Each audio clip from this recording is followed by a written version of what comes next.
Every town has an Elm Street.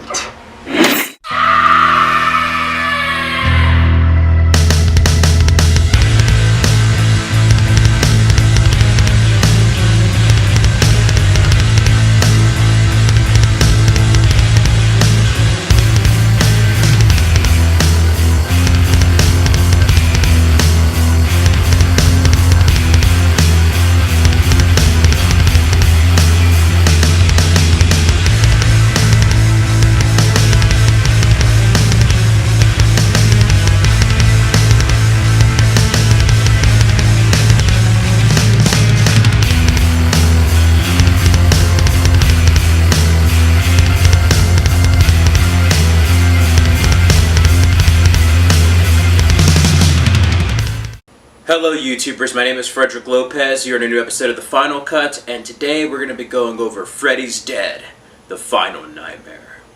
Freddy's Dead, The Final Nightmare stars Robert Englund as Freddy Krueger, Lisa Zane as Maggie Burrows, Sean Greenblatt as John Doe, Leslie Dean as Tracy, Ricky Dean Logan as Carlos, Breckin Meyer as Spencer, Yaphet Kotto as Doc, and features appearances from Tom Arnold, Roseanne Barr, Johnny Depp, and Alice Cooper. It is directed by Rachel Talalay. In Part 6 of the Nightmare on Elm Street series, Freddy Krueger returns once again to haunt both the dreams of Springwood's last surviving teenager and a woman with deep connection to him. He has finally killed all the children of his hometown and seeks to escape the confines of Springwood to hunt fresh prey. Yeah, that's pretty much the story of Freddy's Dead, The Final Nightmare. Now, originally, the script was going to be a little bit different. It was going to follow Jacob, a bit older now from the previous film, and actually continue from the Dream Child. And then Peter Jackson actually wrote a script for Freddy's Dead, The Final Nightmare. He was originally hired to write it and wrote a draft where Freddy was weak and kids would only go in dreams to bully him. And he would slowly regain his strength.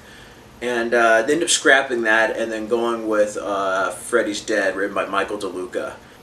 And the decision to kill Freddy was pretty prominent after The Dream Child. That one didn't perform very well, and the series was pretty much running out of steam, so they decided, hey, let's kill him. In 1991, they decided to kill him and had this huge advertisement for the film of his actual funeral. They even scheduled a ceremony and everything. Los Angeles, September 12, 1991, declared it Freddy Krueger Day. They went all out on this, as if this was going to be the final one. Freddy is dead. He's not coming back anymore. But, you know, with horror films, we kind of know the truth. That's pretty much a story, and this one is pure camp.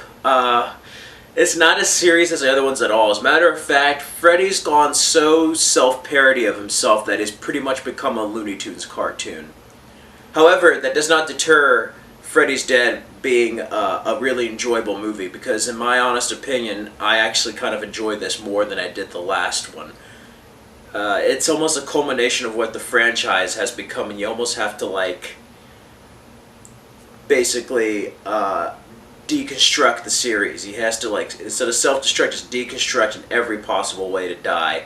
This is a culmination of what we got from being dark, to being a little bit funny, to being one-liners, to self-parody, and now full cartoon now. However, there's some good moments in this, and the story is much better than it was in the last film. It's more cohesive.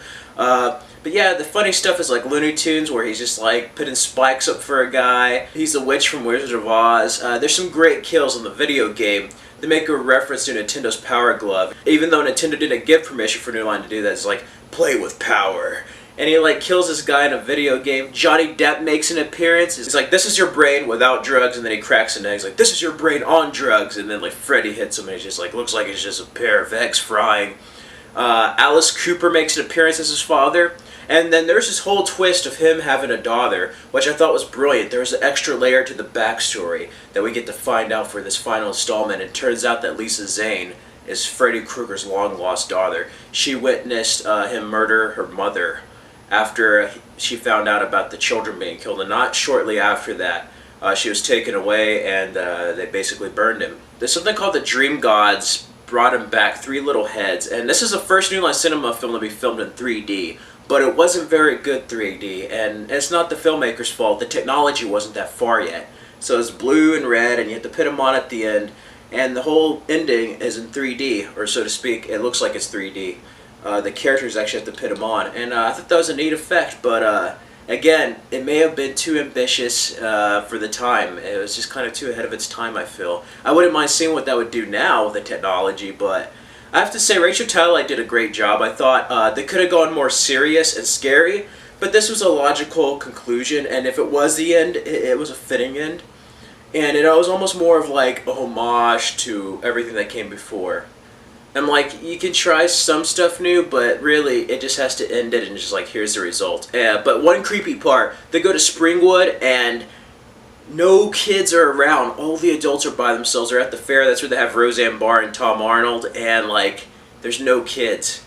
And it is creepy. It is eerie and just uncomfortable. It's just strange. Another thing I liked was Freddy Krueger's flashbacks. You get to see him as a child, younger, Alice Cooper, his stepfather, like beating him up. Just great stuff there all around. And then besides a video game kill, I also like it. There's Carlos. He's deaf. And like Freddy Krueger gets a Q-tip through his ears, like the Q-tip from hell, man. And then he lets him hear, and he's just messing with his hearing with nails, and then the chalkboard. And he blows his head up and catches it, and he's like, nice hearing from you, Carlos. I was just like, oh my god, that is probably the most screwed up deaf, and according to Robert Englund, that's his favorite kill out of the entire series. Originally, Carlos' head was supposed to blow up into puzzle pieces, and the rest of the cast does a good job. Again, there's that type of bond you have that you had in Dream Warriors. And speaking of that, originally Kincaid, Taryn, and Joey were supposed to be Dream Police guarding the new children here, which I find interesting, but they end up scrapping that. But the cameos we do see are great. Johnny Depp making an appearance is kind of cool, since he was in the original. And all around, it's just like a love letter. But is it scary? No, it's not. And is it the best of the series? No, it's not. But it's an enjoyable film in its own. But judging as a horror film, it doesn't make the final cut. But it's a good film, and it actually works better as a comedy. Almost like a parody slash satire of the Nightmare on Elm Street series, really. So in that count, it works. And I find it better than Dream Child and Freddy's Revenge. At least I can enjoy it more. It may not be a better made film, but I enjoy it more. There's some ambitious stuff. It's like a Looney Tunes cartoon. Freddy's makeup already was kind of older, but there's some good stuff there. They give a reference to him cutting his fingers in different ways. They try to kill him over and over. Lisa Zane and Yaphet Kotto give the film some gravitas with a young cast full of fresh faces. And above all, the acting is much better than it was in the previous film, and that's one thing I can give to this. Divine from Pink Flamingos was actually supposed to make a cameo at the beginning, but she passed away, so they got somebody else during the plane scene. That was very kind of Twilight Zone-like. So it's almost like you get a little bit of different pop culture references with like Freddy and kind of pay homage to it all. And it was very dreamlike, and yeah, it's a fitting conclusion for the original 6 here.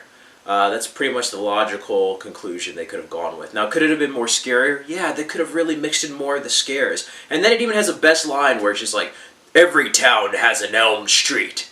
Perfect. But overall, it's an enjoyable film, but it doesn't make the final cut, but it does have a higher score than the previous film. So I give it a 2 out of 5, a 4.5 out of 10, and a D-. It's not the best movie ever, but it's no means the worst. It's just right in the middle, but it is highly enjoyable. It's not one of those horror films that's not scary, not enjoyable. It's just I feel like it works more as a comedy. And but it does have some good kills, and there is some highlight moments, applause moments. But ultimately, the weakness was just running out of steam. But I do like that Rachel Talalay directed this. She ended up doing Tank Girl later, but she was a producer of the series all the way through, and it was nice seeing her like work at New Line, desk job, to being a director at the end, and that's kind of cool. Robert Shea makes an appearance producer as a ticket guy at the bus, and it's another Nightmare on Elm Street to feature a bus since Freddy's Revenge, so that's cool. But yeah, and Robert Englund just gives it his all. Robert Englund is Freddy Krueger, and he gives us all in this. They even kill him in a violent way with a glove, although I kind of thought he had a better kill in the Dream Master and Dream Warriors, but that's just me. But whatever. Freddy's dead, and it's the final nightmare. So we think. Until we get to Wes Craven's new nightmare. But yeah, that is my quick thoughts and review of Freddy's Dead, The Final Nightmare. If you haven't checked it out, be sure to do so. And yeah, check out other Nightmare on Elm Street films. They're actually pretty good. What do you think about Freddy's Dead? Do you think it's the worst? Do you like it? What are your favorite moments? What's your favorite kill? Yeah, just let me know what you think. Who's your favorite cameo in the film? Oh, before I leave, the soundtrack's really good. I'm Awake Now by the Goo Goo Dolls gives a certain, like, kind of 90s, almost getting towards grunge vibe, and I love it. I love that opening. It's just epic, and there's like, Freddy's Dead, The Final Nightmare. Goo Goo Dolls, I'm Awake Now is such a damn good song. They really kind of got back to the music and the openings like the third and fourth films. Oh yeah, this video is after the review, but I forgot to mention Why Was I Born by Iggy Pop. That is such an awesome theme, and the review of the whole series in the credits is amazing. Back to the regular review. And it's the only film not to end on a cliffhanger, so that's cool. And it doesn't feature the jump rope girl, so it really is the end for the classic Nightmare on Elm Street series, the original 6. Anyway, that's my score for Nightmare on Elm Street 6, Freddy's Dead, The Final Nightmare. Yeah, let me know what you think. Feel free to like, comment, subscribe. Check out my previous 5 reviews of A Nightmare on Elm Street here on the Frederick Lopez channel. And yeah, thank you guys for watching. Tune in next time where I will review Wes Craven's A New Nightmare. And then I'll get to Scream 3 and Scream 4 to ask you what's your favorite scary movie.